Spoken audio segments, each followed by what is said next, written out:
Hey everyone, and welcome back to English Audiocast, where real conversations make your English better every day. I'm Marcus. And I'm Sophie. So great to be here with you today. If you're new to the channel, welcome to the family. And if you're coming back, thank you. It means everything to us. Today's episode is number 3, and we're talking about real conversations. Specifically, what to say when you're at a friend's place. So get comfortable, and let's get into it. Let's go. Today's episode is part of our Real Conversations series, which means we're going to take you into a real, everyday situation and show you exactly what English sounds like when people are relaxed, comfortable, and just being themselves. And today's situation is one most of us experience all the time. Visiting a friend's place. Going over to someone's home for the evening. It could be dinner, it could be just hanging out, watching a film, having a few drinks. This kind of conversation is actually one of the hardest to teach because it's so casual. There's no script, no set topic, no formal structure. It's just people talking. And that can feel really intimidating when English is not your first language. Exactly. In class, you learn how to buy a train ticket or describe your family. But nobody teaches you how to walk into a friend's flat, take off your coat, and have a natural conversation while they're finishing cooking in the kitchen. Which is exactly what we're going to do today. We'll break it into stages: arriving, settling in, chatting over food, and saying goodbye. And for each stage, we'll give you the language, the phrases, and the feel of how it really sounds. So sit back, relax. Imagine you're already on the sofa at a friend's place. And let's get into it. Okay, so you've knocked on the door or rung the bell. Your friend opens it. What happens? The first few seconds are so important for setting the tone. In English, arrivals tend to be warm and slightly overlapping. People talk at the same time. There's a bit of happy chaos, and that's totally fine. Let's do a quick example. Marcus, you're the host. I'm arriving. Oh, hey, you made it. Come in, come in. It's freezing out there, isn't it? I know, it's absolutely Baltic. Here, I brought wine. I wasn't sure what you were making, so I just went with red. Oh, you didn't have to. That's so sweet. Red is perfect, actually. Give me your coat. Just throw your bag anywhere. Smells amazing in here, by the way. What are you making? Pasta. Nothing too complicated. Should be ready in about 20 minutes. Go through. Make yourself at home. Okay. Let's pause there and look at what just happened. First phrase, you made it. This is such a common, warm greeting. It means you arrived, you got here. It sounds happy and relieved, even if there was never any real doubt. Then, come in, come in. The repetition is very natural in spoken English. It adds energy and warmth. Nobody says come in once very formally. You say it twice or even 3 times. It's absolutely Baltic. Now, Baltic is British and Irish slang for extremely cold. You might also hear freezing, bitter, or absolutely Arctic. You didn't have to. This is what you say when someone brings a gift. It sounds modest, grateful, and polite. Even if you were absolutely hoping they'd bring wine, you say you didn't have to. Make yourself at home. A classic host phrase. It means relax, be comfortable, treat this space like your own. It's an invitation to stop being a guest and just be a person. And smells amazing in here. Always a great thing to say when you arrive at someone's home and they're cooking. It's a compliment that requires 0 effort and makes the host feel wonderful instantly. Okay, you're in. Coat is off. You're sitting on the sofa or standing in the kitchen doorway while your friend finishes cooking. This is small talk territory. What do you actually talk about? This is where a lot of learners freeze up, because there's no set topic. The conversation can go anywhere. But in reality, there are patterns. People almost always start with how you got there, how you've been lately, or something that happened recently. Let's do another mini dialogue. I'm the guest, you're the host, you're in the kitchen, I'm leaning on the counter. So, how was your week? You seemed pretty swamped on Thursday when we messaged. Don't even get me started. Work was absolutely insane. We had this big deadline on Friday, and everything that could go wrong did go wrong. But it's done now, so not thinking about it this weekend. Good attitude. Leave it at the door. Can I get you something to drink? There's wine, obviously, or beer in the fridge, or I think I have sparkling water somewhere, if you're being good. I'll start with wine, I think. I've earned it. Can I do anything to help? No, honestly, I've got it. Just sit down and relax. You can pour the wine, though. Glasses are in that cupboard above the kettle. Perfect. Oh, did you end up going to that exhibition last weekend? You were thinking about it. Yes. It was brilliant, actually. I almost didn't go, and I'm so glad I did. I'll tell you about it over dinner. So natural. Let's look at some of the key phrases there. Swamped. This means extremely busy, overwhelmed with work. I was completely swamped this week. You can also say snowed under. Same meaning. Don't even get me started. This means there's so much to say that you almost don't want to begin. It signals frustration or exasperation about a topic. Very common in casual English. Leave it at the door, meaning leave your work stress, your problems, your worries outside. Don't bring them into this space. It's a metaphorical phrase, but a lovely one. If you're being good, this is a playful British way of suggesting that something is the healthier or more restrained option. It's light and slightly teasing, never judgmental. I've earned it. A very satisfying phrase. It means you feel you deserve this treat or pleasure because of hard work or effort. I've had a long week. I've earned this glass of wine. And can I do anything to help? Always ask this as a guest. It's polite, it shows you're considerate, and most of the time the host will say no. But you've made a good impression by asking. Okay, food is on the table. You're sitting down together. This is where conversation gets more comfortable, more personal, sometimes more interesting. What topics come up? With close friends, almost anything. Work, relationships, plans for the future, something funny that happened, something that's been on your mind. The food itself is also always a good topic. This is really good, by the way. What's in the sauce? Thank you. It's nothing special, just tinned tomatoes, garlic, a bit of chili, and a lot of basil. The secret is cooking it low and slow for ages. You always say it's nothing special and then it's always delicious. You should stop underselling yourself. Ha! Fair point. Okay, so tell me about the exhibition. You said you almost didn't go. Oh, it was incredible. It was a photography exhibition.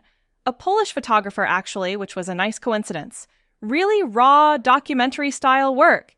Images of ordinary people in extraordinary moments.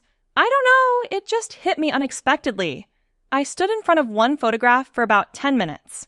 That's the best feeling, when art actually stops you. What was the photo of? An old man sitting on the steps outside his house. Just sitting. Looking at nothing in particular. But there was something about his expression. He looked both completely at peace and a little bit heartbroken at the same time. I can't explain it. You'd have to see it. I love that. Send me the details. I'd like to go if it's still on. How long does it run? Until the end of the month, I think. We could go together if you want. It's free entry. Yes, let's do that. Okay, completely different topic, but I have to tell you what happened to me on Tuesday. Oh no, good thing or bad thing? Depends how you look at it. So you know how I've been thinking about switching jobs? Yeah, you've been going back and forth on it for months. Right. Well, completely out of the blue, someone reached out to me on LinkedIn, a company I'd actually love to work for. They want to have a conversation. No way, that's incredible. Are you going to go for it? I think so. I'm terrified, obviously, but you know what they say. If it doesn't scare you, it probably isn't worth doing. That's exactly the right attitude. Go for it. What's the worst that can happen? They say no, and I stay where I am, which is where I already am. So actually, nothing to lose. Exactly, I'm rooting for you. Let's pause and look at some great phrases. Stop underselling yourself. To undersell yourself means to present yourself as less capable or impressive than you really are. It's the opposite of bragging. It just hit me unexpectedly. When something hits you, it affects you emotionally and suddenly. The news hit me hard. That film really hit me. It's a very natural way to describe an emotional reaction. Completely out of the blue. This means something happened with no warning, no build-up, completely unexpectedly. Out of the blue, he called me after 3 years. It comes from the image of a bolt of lightning from a clear blue sky. Going back and forth, when you keep changing your mind, weighing one option against another. I've been going back and forth on this decision for weeks. Very common in everyday English. And I'm rooting for you. This means I'm cheering for you. I want you to succeed. It's warm, supportive, and genuine. A lovely thing to say to a friend who's nervous about something. Dinner is done, plates are cleared, you're back on the sofa, maybe there's dessert, maybe there's more wine, maybe you put something on TV. This is the winding down part of the evening. This part of the evening often has the best conversations, actually.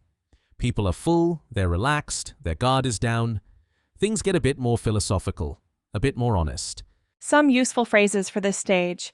That was delicious. Thank you so much. Always say this as a guest. Even if it wasn't the best meal of your life, gratitude is important. Do you want anything else? I have some chocolate in the cupboard. Or, shall I put the kettle on? Very British. Put the kettle on means make tea, and it's basically a reflex offer in British culture. If someone offers you tea and you want to be British about it, you say, "Oh, go on then." It means yes, but in the most wonderfully casual and slightly reluctant way. Shall we put something on? This means, should we turn on the TV and watch something? You might hear, do you fancy watching something? Or, I've been meaning to watch this series. Fancy giving it a go? Giving it a go means trying something, giving it a chance. Very British, very common. I'd never tried sushi before, but I gave it a go and loved it. Okay, it's time to go home. And in English culture, goodbyes can sometimes be surprisingly long. Huh? The extended goodbye. You stand at the door, coats on, and then talk for another 20 minutes. It's real. It's universal. Don't fight it. So, how do you signal that you're ready to leave without being rude? You can say, right, I should probably get going. The word right at the start signals a shift. It's like saying, okay, new chapter.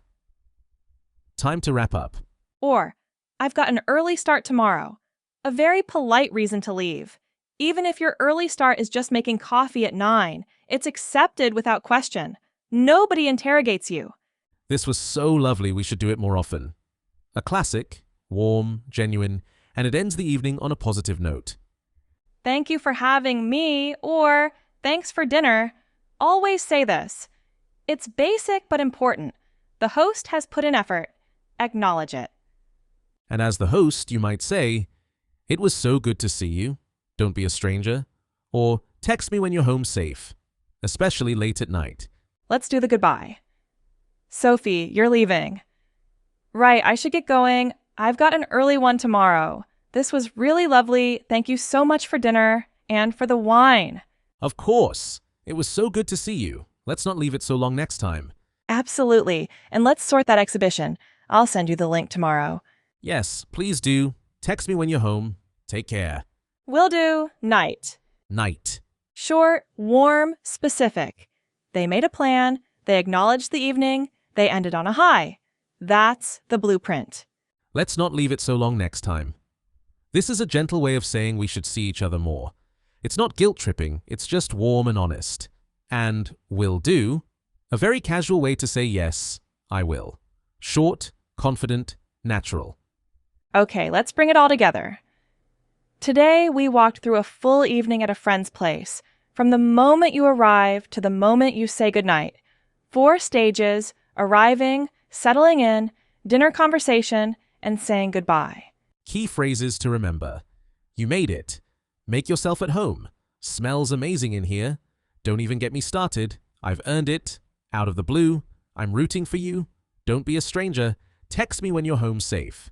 And key vocabulary. Swamped. To undersell yourself. To hit someone emotionally. Going back and forth. Giving it a go. Your homework for this episode. Think of a real evening you've spent with friends, in any language. Now try to retell it in English, just out loud, to yourself. What happened when you arrived? What did you talk about over food? How did the evening end? And if you actually have plans to visit a friend this week, even better, go with these phrases in the back of your mind. You don't have to force them, just let them come naturally when the moment is right. Thank you for listening to English Audiocast. If you enjoyed today's episode, share it with someone who's learning English. It means the world to us. We'll see you in the next episode. Until then, keep practicing, keep listening, and don't be a stranger. Take care. Bye. Bye.